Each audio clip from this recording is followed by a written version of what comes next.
Vamos lá. No caso, tipo assim, pra gente debater, no caso, o início da história, como é que, pra galera nova que tá chegando agora, que praticamente só tá pegando agora os cursos livres e não sabe muito da Lamberópolis, não sabe muito da história. Então, pra gente pegar, tentar fazer um apanhado e tentar espremer o máximo possível para conseguir a gente falar tudo nessa live, a história, como chegou nas academias, eu acho que é uma coisa importante, porque a Lamberóbica foi muito, como eu posso dizer, muito compartilhada, falando em palavras atuais, nas academias, né? A gente vivia mais Lamberóbica dentro das academias e fora locais, shows que tinham abertos, mas isso daí é mais para a galera que era dançarina mesmo, que ia dançar, que era profissional e ia para o mundo. Quem só fazia por hobby, por participar, acabou conhecendo a Lamberóbica dança dentro da academia.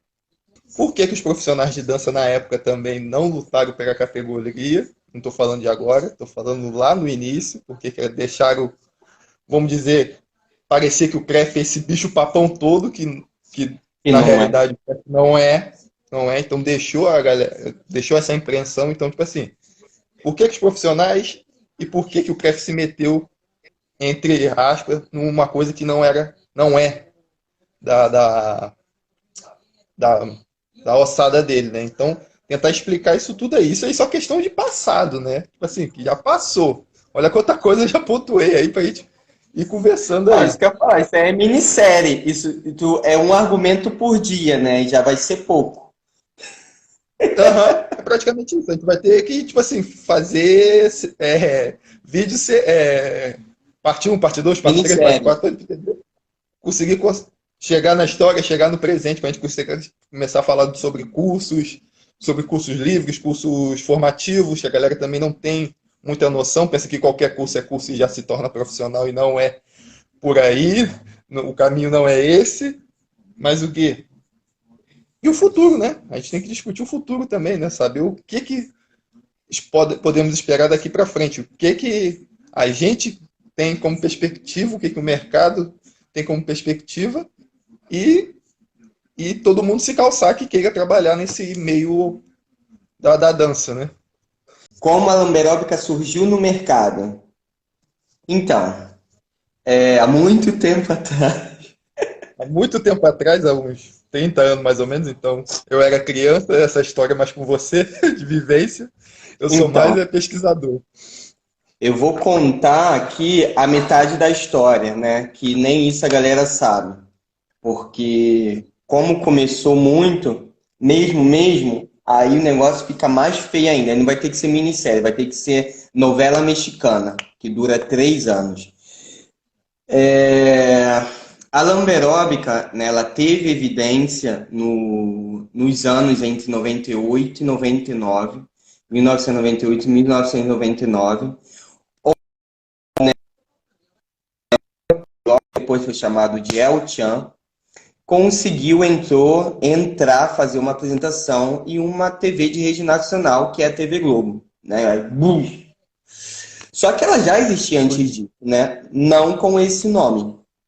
Então vamos lá, antes disso. Teve muita gente que ajudou na difusão, né? Vamos falar da difusão primeiro, tá? A difusão e os pontos que passaram na transformação que gerou isso que a gente faz hoje, né?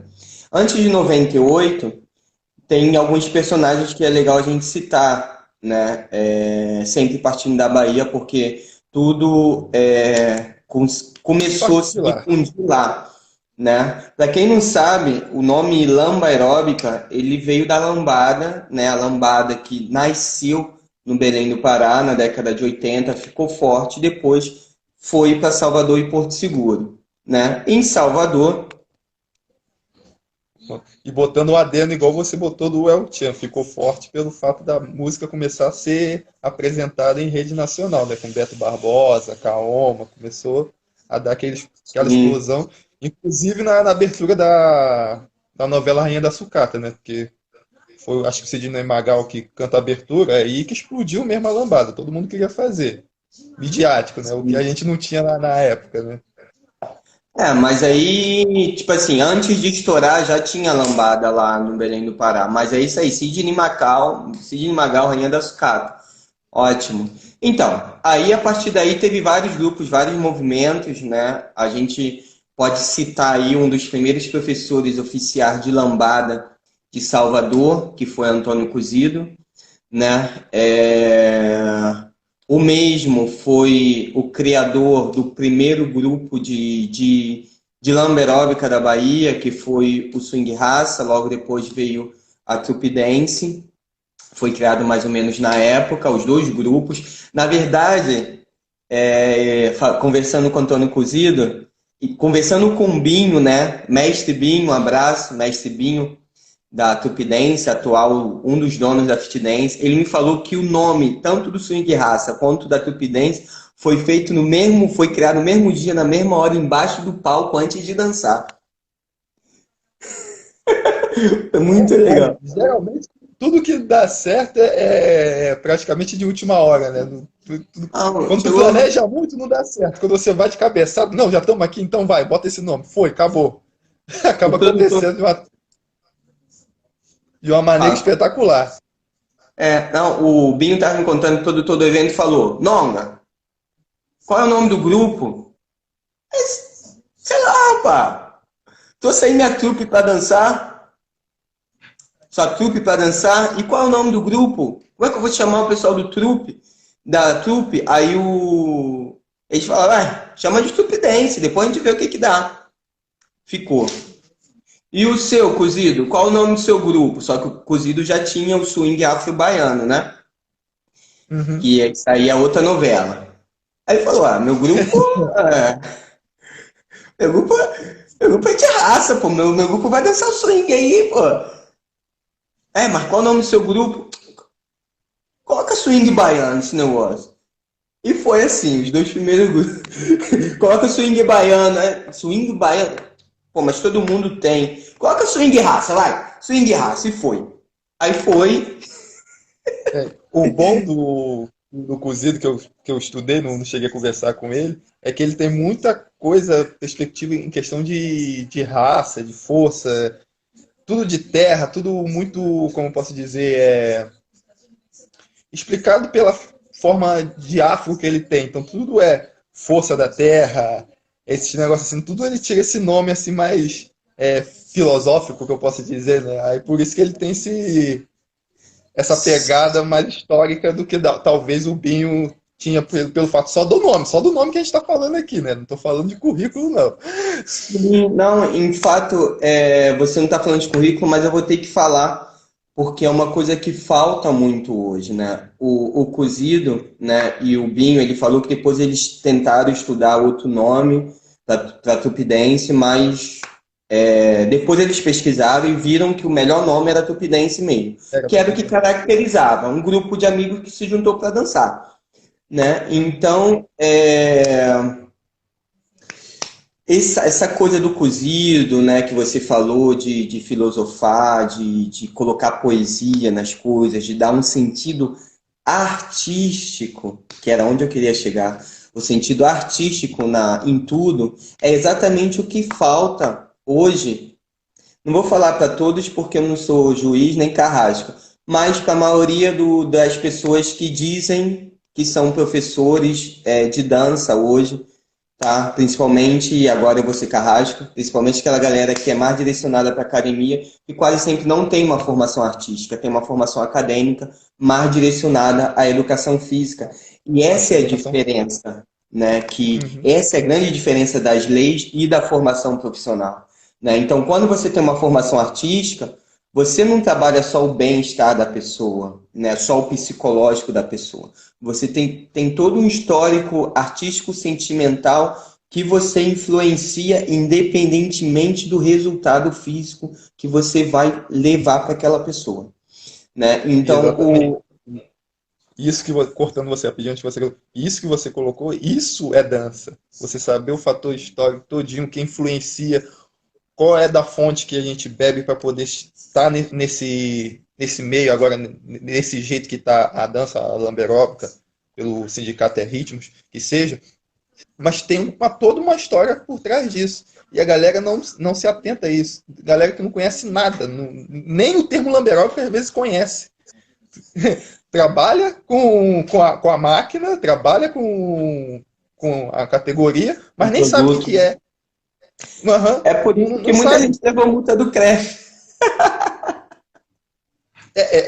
Aí é outra discussão, né? A gente não chegamos ainda, estamos na fase de história, mas a gente tem que chegar nesse ponto Hoje aí. vai ser só Só a que introdução da conversa, já percebi isso. uhum. Isso aí é só pra galera, tipo assim, se situar que, tipo assim, a dança que vocês estão fazendo hoje em dia, seja com a marca que vocês utilizem ou não, ela tem uma história. Então, Sim. tanto o Leandro quanto eu, Leandro vivenciou mais do que eu, mas eu estudei, tipo assim, tudo que ele tá falando aí sobre cozido, que você, cara, foi horas e horas debatendo com ele. Foi uma pesquisa que eu fui pegando, ler isso, ler aquilo, ele me mandando e enviando e não concordando em alguns pontos e concordando em outros pontos. E aí vai, que a gente vai descobrindo a história justamente assim, porque a gente não viveu a história do início. O Leandro pegou uma parte do embrião ali, mas já Peguei a estava metade. praticamente, praticamente já nasceu, né? Tipo assim, nasceu e veio para cá, né? Começou a nascer aqui o segundo filho, digamos assim. Mas a parte do embrião lá que aconteceu tudo, lá na Bahia a gente não pegou. E eu muito menos. Eu muito menos. Tipo assim, eu vivi muita coisa, mas não participei porque minha idade não permitia. E a galera, tipo assim, pensa que eu não tô ciente ainda das coisas, que eu não sei, mas, pô, paro pra estudar em muito, ainda mais nessa período de pandemia.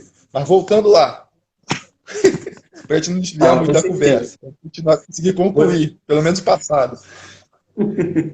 Então, aí, né, para pegar a difusão dos grupos, a gente não pode deixar de falar dos ensaios do Lodum, né, dos ensaios do Araqueto, né, do grupo Farol, né, e que foi dos ensaios do Lodum do grupo Farol que saiu o Jacaré. Para falar dos grupos de dança, eu tenho que falar do Jacaré. Vamos deixar o cozido fora da panela por enquanto, outro dia a gente fala dele. Não, já falamos, não, porque é aquele negócio que você falou, se a gente for falar do cozido, é uma live praticamente. Porque o cara Então tem não é uma história live, é pra uma caramba. tarde. Praticamente, né? Parar pra sentar aqui pra a gente debater sobre o cara e ainda chegar no Binho e depois chegar no Jacaré é uma história imensa. Então, tá? Tem no, tem no Google aí, pesquisem, procurem e qualquer dúvida, entre em contato com o Leandro ou comigo, não tem problema nenhum, tá? Isso sobre história de cozido, mas vamos lá, Jacaré. Nosso, Vamos lá. digamos assim, nosso influencer, nosso youtuber de hoje em dia, né? O Jacaré foi o cara. Por que que aconteceu? O Jacaré ele viveu a mudança, né, do samba reggae e a criação do axé, do bloco Olodum, porque foi o momento onde o Olodum começou a ter mais evidência, as bandas estavam aumentando, o axé music estava crescendo e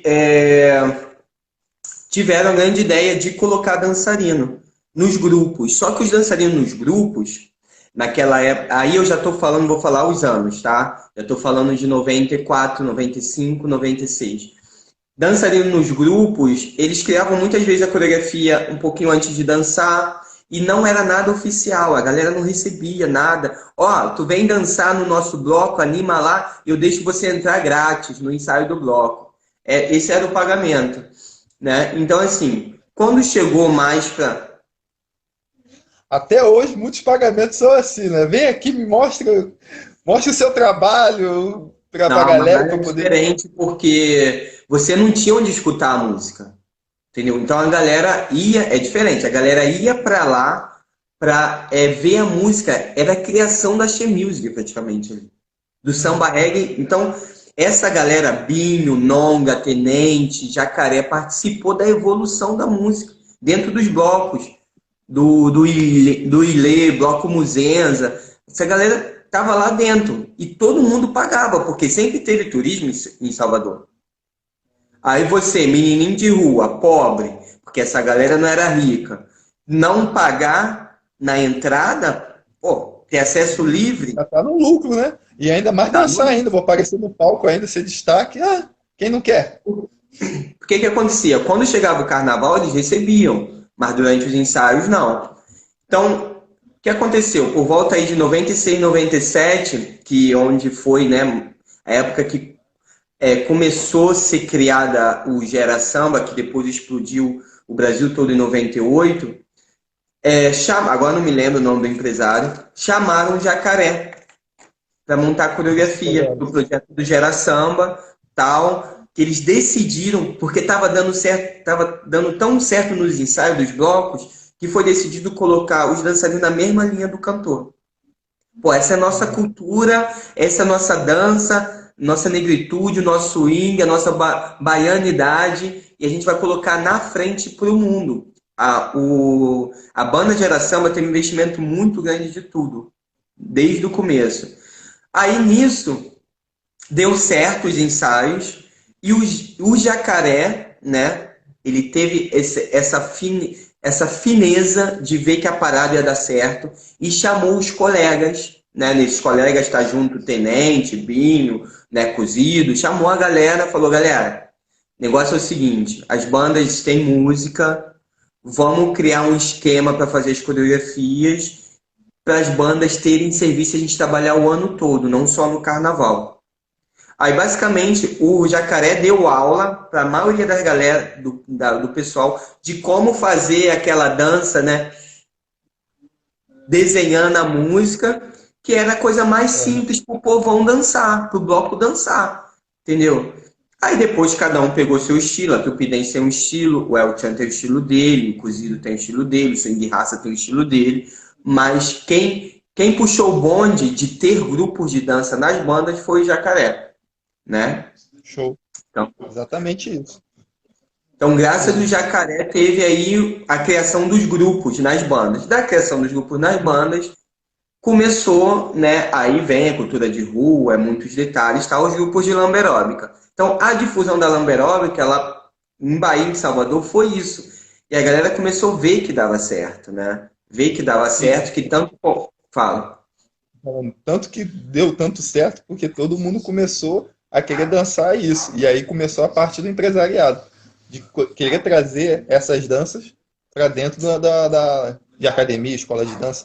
Não sei, né? Porque eu vivi mais em academia, mas quando a Lamberóbica se começou a explodir com ela, tinha muita gente que queria vir para academia para dançar as coreografias que eram dançadas no palco, o que é até hoje, é natural. Todo mundo que vê uma coreografia na televisão de algum artista, seja o Anitta, agora estamos com outros artistas, não é do meio do folclore da Bahia, mas a Anitta, Ludmilla, vê as coreografias, que é pelo menos o refrão dançar igual a pessoa lá.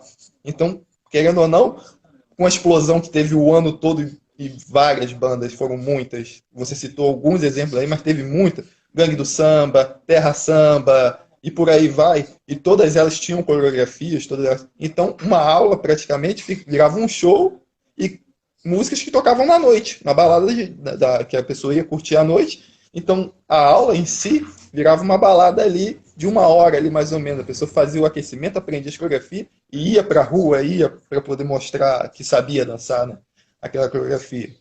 Mas, vamos embora, vamos continuando. Não, mas é isso aí, tá vendo? É uma coisa ligada à outra, né? Agora você falou da música, então, né? Tipo, tinha Durval, né? Tinha Luiz Caldas, né? Isso a gente já tá Esses são falando mais de antigos, né? a gente está falando de Esses produção são... musical, né? Os blocos ajudou muito no movimento da dança e da criação da música. Mas aí já da produção musical para as bandas, porque as pessoas que cantavam e dançavam nas bandas, né, tipo Patrulha do Samba, Terra Samba, elas iam para o ensaio dos blocos. E as bandas eram as atrações para os bares, restaurantes, era o business, né, da coisa cultural. Então, assim, é muita coisa, né? No dia de hoje, igual você falou, que a galera quer dançar pelo menos o refrão. Eu aprendi uma coisa na minha vida, não foi Tupi Dance que me ensinou, porque eu já peguei isso antes, foi um instinto que eu tive, né? Porque eu estudava dança já desde novinho, de independente de qualquer coisa, nunca mudar o refrão que a banda ou o grupo da banda dança. A banda tem coreógrafo, a banda tem corpo de dança. Gente, pelo amor de Deus, O cara ganha salário, faz show, estuda, dança, não faz 4 anos de faculdade de ciência motória e fala que é coreógrafo. O cara estuda dança, vive lá, ganha, dança com a banda, já ganha o dinheiro, a coreografia tá pronta. Pega a droga da coreografia e reproduz, porque você não é coreógrafo, você é instrutor de dança, entendeu? É tão bonito a gente ir num show, a banda tá lá dançando e seu aluno falar, Todo professor, mundo professor, cantando igualzinho. eu fui no show da mulher do samba, sem a mesma coreografia. Pô, Não, eu vi muito, a coreografia é igual a sua. Legal, né? Tivemos a mesma ideia. é tão simples. A banda, gente, deixa eu explicar uma coisa pra vocês. A banda, num CD, tem que colocar pelo menos 10 músicas. Tá? 10 músicas. Eles lançam no máximo 2 músicas a cada 6 meses. Isso é aquele artista que tem muita grana. Então, assim, as outras 8 músicas, monta sua coreografia. A coreografia Você tem que o liberdade artista tá. total de usar, você tem liberdade total de usar. E tem bandas que nem montam a coreografia, então você pode criar, mas aquelas que montam a coreografia, pelo menos o refrão, galera, pelo menos. Porque a galera explode é no refrão. Então, se todo mundo dançar o refrão igualzinho, bonitinho, eles nem vão se ligar que você pegou o refrão. Isso é dica de próprio professor, instrutor. Eles não, nem, tem muito aluno que não vai nem se ligar que você pegou o refrão original e colocou na aula. Eles vão achar que você criou aquilo ali. Até parar para poder pensar e achar que você pegou. E se você for um dos pioneiros aí, por exemplo, a música acabou de sair, você conseguiu jogar na tua aula logo, aí que vai criar mais verdade ainda para aquele aluno. Mas isso daí é malandragem para aula, né? Sim, mas, Muita gente não tipo, para para pensar. se você fizer o refrão da música, como você falou, né? Se o instrutor fizer pelo menos o refrão da música e facilitar ou mudar todo o resto da coreografia, você tem uma base, não desvaloriza o trabalho do coreógrafo. Vamos falar de coreógrafo, tá? Já que todo instrutor gosta de ser coreógrafo. Imagina os alunos na sua aula, ou você passou a coreografia na aula, aí você faz um evento, um aulão, aí chega, o aluno é criativo também, gente, ainda mais hoje na época da internet, ele monta outra coreografia da sua coreografia. Você vai gostar? Que o seu aluno mudou a sua coreografia? Responde aí. Você vai gostar? O, o pior ainda é quando chega, o aluno sabe a sua coreografia, mas pelo fato de ele querer pressionar você para passar a coreografia original, porque ele já sabe a original, ele começa a dançar o original ou parte da original. E aí você tem que ter um jogo de cintura enorme para poder fazer o que você quer, porque é aquele negócio também que eu falo, o professor, ele é o absoluto na aula. Ele sabe o que o público dele pode ou não pode fazer. Mas sempre vai ter um espertinho na sua aula, sempre vai ter um que dança pra caramba, sempre tem um que vai vir de fora, vai olhar a tua aula e vai falar: eu vou engolir esse professor, vou dançar mais do que ele. Sempre. Isso não é de antes, não. É sempre, sempre vai ter isso. E você vai ter que ter um jogo de cintura enorme para poder falar com tanto com esse espertinho, quanto os alunos também perceberem que você está fazendo algo em prol deles também, né? Mas volta ao assunto. A gente já está indo para a aula, já a gente nem chegou na parte como chegou nas academias, né? A gente parou em história. Já temos meia Então, hora já. como chegou na academia? É esse? Não, qual é a primeira? Qual que a gente estava? Tava na história. Olha como a gente já pulou da história e já fomos para a discussão de aula já.